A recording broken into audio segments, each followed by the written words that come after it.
Naranasan mo na ba yung mga sandali sa pamumuno kung saan parang parang gumuho ang lahat ng plano mo? Isang tawag lang, isang email na hindi mo inaasahan, at biglang, ayun, nagbago ang lahat. Sa mga pagkakataong iyon, yung kung saan sinusubok talaga yung pasensya mo, yung pananampalataya at yung linaw ng isip mo, doon talaga nasusukat ang tunay na pamumuno. Para sa ating pagsisid ngayon, meron tayong isang malalim na material na tumatalakay sa resilience o katatagan. At ang misyon natin ay simple lang, himayin kung ano ba talaga ang ibig sabihin nito para sa isang leader. Hindi lang yung basta wag kang susuko, di ba? Kundi yung uri na nagiging isang aktibong disiplina. Handa ka na ba? Tara!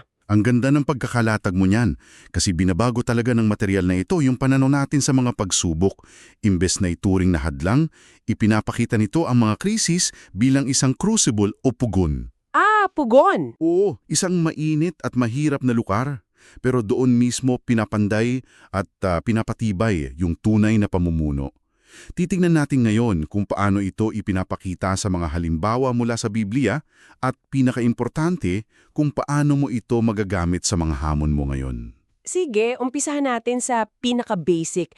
Kasi madalas kapag naririnig ko yung salitang resilience, ang unang pumapasok sa isip ko ay parang isang pader na bato. Okay, Matibay, hindi natitinag, tinitiis lang lahat ng hagupit.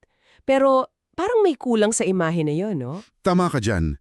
Kasi yung pananaw na yan medyo pasibo. Parang naghihintay ka lang na matapos yung bagyo. Pero ang ganda ng paglilinaw sa material na ito, ang tunay na katatagan ay isang dynamic na kakayahan. Hindi siya isang bagay, kundi isang set of skills na may tatlong magkakaugnay na bahagi. Ang una ay emotional resilience, katatagal ng damdamin. Okay, katatagan ng damdamin. Ito ba yung sinasabing, wag kang magpanik kapag may sunog? Yung ganun? Higit pa roon, ito yung kakayahang pamahalaan yung sarili mong stress at emosyon sa gitna ng pressure. Pero ang mahalagang punto rito, hindi lang ito para sa iyo. Ang sabi dito, ang kalmadong leader, siya yung nagbibigay ng kapanatagan sa buong team. Para kang angkor ng barko sa gitna ng unos. Oo. Kung ikaw kalmado at malinaw mag-isip, nahahawa yung mga tao sa paligid mo. Ah, so parang ikaw yung thermostat ng team, hindi yung thermometer. Eksakto. Hindi ka lang nagre-react sa temperatura, ikaw mismo ang nagsiset. Okay, gets ko yan. Ano yung pangalawa? Ang pangalawa, mas malalim. Spiritual resilience o katatagang espiritual. Ito raw yung katatagan na nakaugat sa pananampalataya, sa pagtitiwala sa isang mas mataas na layunin, lalo na kapag ang sitwasyon magulo at walang kasiguraduhan. Dito ako medyo nako-curious. Paano mo to i-distinguish sa blind optimism o yung tinatawag na toxic positivity? Yung tipong okay lang ang lahat kahit nasusunog na yung building. Saan yung linya doon? Magandang tanong yan. Kasi nililinaw ng material na hindi ito pagbubulag-bulagan. Ang kaibahan daw ay nasa pundasyon. Ang blind optimism, nakadepende yan sa pag-asa na magiging okay yung sitwasyon. Okay. Ang spiritual resilience, nakadepende yan sa paniniwala na may saysay at layunin kahit hindi maging okay yung sitwasyon. Ito yung nagbibigay sa iyo ng perspektibo na mas malawak kaysa sa problemang nasa harap mo. Ito yung anchor mo. Okay, malinaw yung pagkakaiba. Hindi siya pagtanggi sa realidad, kundi pag-angkla sa isang mas malaking realidad. Powerful yan. Sige, ano yung pangatlo? Ang pangatlo ay yung pinakanakikita sa gawa, strategic resilience o katatagang estratehiko. Ito yung abilidad na matuto mula sa mga hamon, mag-adjust ng plano, at mag-innovate habang nananatiling tapat sa misyon. Ang resilience dito, hindi lang tungkol sa pagtayo muli, kundi sa pagtayo na may bago kang natutunan at mas mahusay na plano. So, kung i-connect natin silang tatlo, kailangan mo ng emotional resilience para manatiling kalmado, Yes, spiritual resilience para manatiling may pag-asa at layunin, yung anchor mo. at strategic resilience para makagawa ng matalinong hakbang. Hindi pala sila pwedeng paghiwalayin. Hindi talaga. Dito na nagiging talagang interesante kasi hindi na siya abstract na konsepto kundi isang kumpletong toolkit para sa isang leader. Para mas maintindihan natin tong tatlong dimensyon na to, gumagamit yung material ng mga kwento. Halimbawa, para sa emotional resilience, tiningnan nila si David nung tinutugis siya ni Haring Saul. Isipin mo na lang yung pressure nun. Hinahabol ka para patayin ng hari ng sarili mong bansa. Yung stress level niyan, grabe. Off the charts talaga. At ang pinupunto ng material ay sa kabila ng takot at pag-iisa, pinanatili ni David ang kanyang moral na integridad. May dalawang pagkakataon na siyang pwede nang patayin si Saul para matapos na yung problema, di ba? Oo, yung sa kuweba. Tama. Pero anong ginawa niya? Pinigilan niya ang sarili niya. Ipinapakita nito ang isang disiplinadong pagtugon, hindi isang reaksyonaryong kilos na dala ng galit o takot. Sandali, yung kalma niya pala, hindi lang passive, isa siyang active choice. Pero ano kaya ang epekto ng desisyong niyang yun? Hindi lang para sa sarili niya, kundi para sa mga tauhan niyang kasama. Sila sigurado gusto na nilang tapusin si Saul. Eksakto. At dyan mo makikita yung epekto ng emotional resilience ng isang leader. Sa pagpipigil ni David, ipinakita niya sa mga tauhan niya na hindi tayo gagaya sa ating kaaway, may mas mataas tayong standard. Yung kalmadong pag-uugali mo sa gitna ng krisis, hindi lang yan nagbibigay ng kumpiyansa sa team mo, nagseset yan ng moral compass para sa buong grupo. Grabe. Okay, lipat tayo sa spiritual resilience. Ang classic na halimbawa, si Joseph. Ibinenta ng mga kapatid, naging alipin, nabilanggo dahil sa maling paratang, halos lahat ng pwedeng maging mali sa buhay ng isang tao, nangyari sa kanya. Ang paulit-ulit na parirala sa kwento niya ay ang Panginoon ay kasama ni Joseph. Ang kanyang katatagan ay hindi galing sa sarili niyang lakas, kasi pangit talagang sitwasyon niya. Galing ito sa kanyang pananampalataya. Yung paniniwala na may mas malaking plano ang Diyos sa likod ng lahat ng pinagdadaanan niya.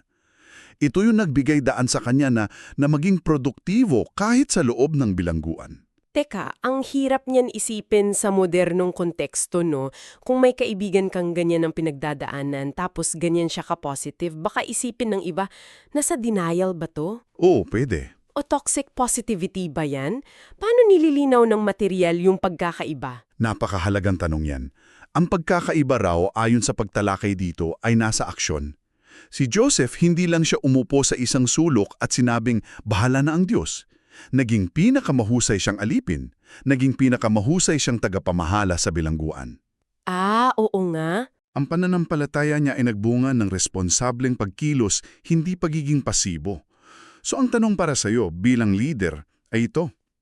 Saan nakasalalay ang mga desisyon mo kapag nasa pressure ka? Sa takot o sa pananampalatayang nagtutulak sa'yo na kumilos ng tama? Wow! Yung tanong na yan, nakakatigil. Kasi pinipilit kang aminin kung ano ba talaga ang driver mo. Okay, panghuli, strategic resilience. Paborito ko yung halimbawa rito, si Nehemiah at ang muling pagtatayo ng pader ng Jerusalem. Oo, kasi hindi lang ito kwento ng pagtitiis. Si Nehemiah ay isang master strategist. Hindi lang siya basta nagtiis sa mga nanlalait. Nag-isip siya. Ang ginawa niya, ayon sa material, ay textbook strategic adaptation. Una, palihim niyang sinuri ang sitwasyon. Pangalawa, nag-assign siya ng mga gawain base sa pamilya para may ownership. At pangatlo, nang dumating ang oposisyon, hindi siya tumigil. Nag-adjust siya. May armas habang ang iba ay patuloy na nagtatrabaho. Yan ang strategic adaptation. Yung kakayahang mag-pivot at mag-innovate nang hindi isinusuko ang misyon. Ang aral dito, kapag may hamon, ang tanong ay hindi paano tayo titigil, kundi paano tayo mag-a-adjust para magpatuloy. Ah, so hindi lang siya foreman, para siyang general contractor na naglalaro rin ng chess. Kailangan niyang makita yung buong board. Ang galing. Okay, dito tayo sa parte na medyo masakit pag-usapan, pagkabigo at oposisyon. Kasi madalas kapag may failure or may kumukontra, ang unang reaksyon ay ayaw na o mali yata to. At dito mismo binabago ng material ang buong framework natin. Tinitingnan nito ang pagtabigo hindi bilang kabaliktaran ng tagumpay, kundi bilang isang refinement tool, isang kasangkapan sa pagpapadalisay. Sandali. Parang nagbabaliktad yung pag-iisip ko dito. So sinasabi ng material na hindi lang natin dapat tiisin yung pagkakabigo, kundi dapat actively natin siyang tinitingnan bilang materyales para maging mas magaling. Parang yung panday na kailangan ng apoy para makabuo ng espada? Ganun ba yung idea? Ganyan-ganyan ang ideya. Isang perpektong aha moment yan. Ang halimbawang ibinibigay ay si Pedro na 3 beses itinatwa si Jesus. Sa kahit anong standard, isa yung malaking pagkakabigo, di ba? Oo naman. Para sa isang leader. Pero ang pagkakabigong iyon ay hindi naging katapusan niya.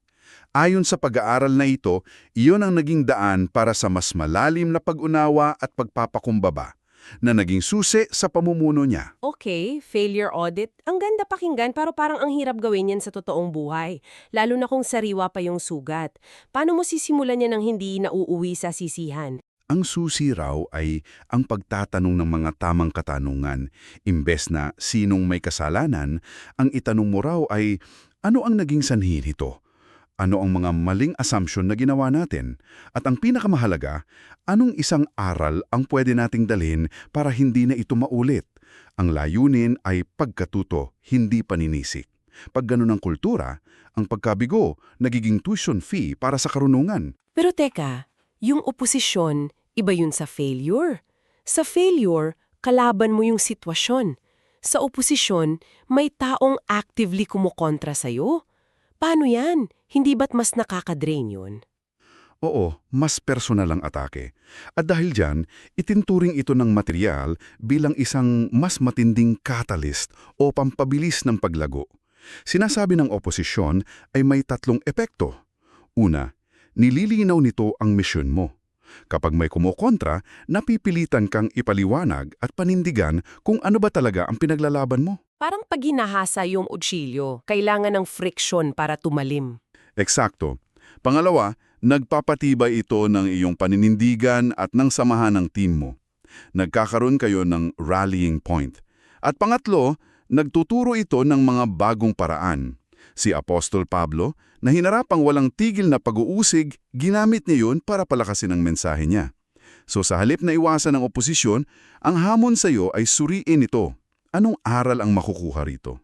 Ang ganda ng mga konsepto, pero paano natin to isasalin sa everyday life ng isang leader? Baka bukas may krisis na agad, anong unang hakbang? Saan magsisimula?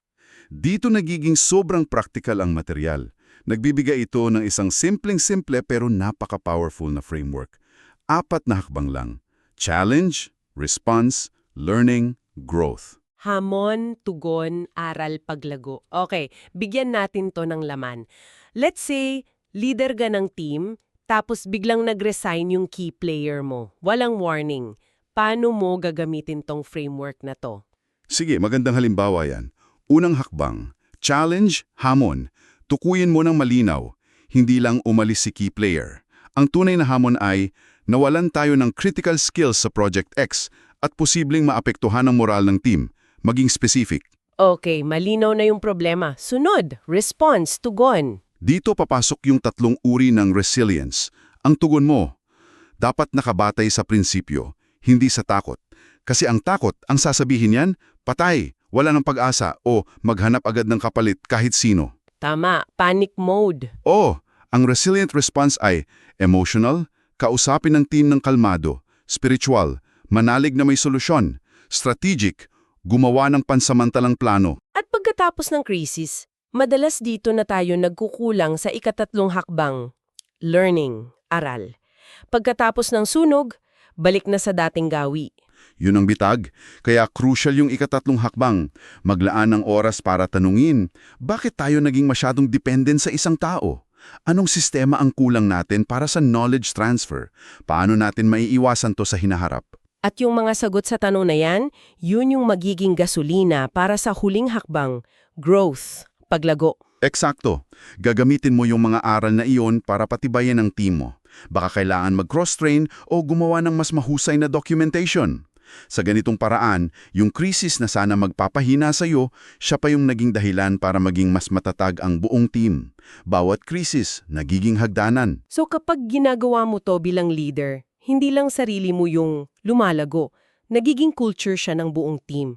Yun ba yung punto tungkol sa pagbuo ng resilient teams? Oo, kasi ang katatagan, nakakahawa yan. Ang leader na nagpapakita ng resilience, kalmado, tapat sa prinsipyo, marunong mag-adjust, lumilika siya ng kultura kung saan ang buong team natututong maging matatag. Kapag may mentorship, bukas na komunikasyon, at shared vision, ang resilience ng leader nagiging pundasyon ng buong organisasyon. Hindi na ito somong laban mo.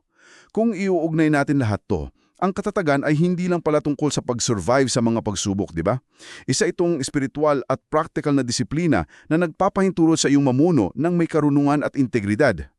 Ito yung proseso na ginagawang testimonya ng paglago ang mga pinakamahihirap mong hamon. At habang pinag-iisipan mo ang lahat ng napag-usapan natin, iiwan namin sa iyo ang isang huling tanong. Dahil ang pamumuno, hindi lang ito tungkol sa performance mo ngayon, may pangmatagalang epekto ito, isang legacy. Kaya't ang tanong ay ito, paano huhubugin ng paraan mo sa pagharap sa mga pagsubok ngayong iyong emosyonal, espiritual at estratehikong katatagan, ang pananampalataya, karakter at katatagan din ng mga taong susunod sa iyo at ng mga leader na huhubugin mo sa hinaharap?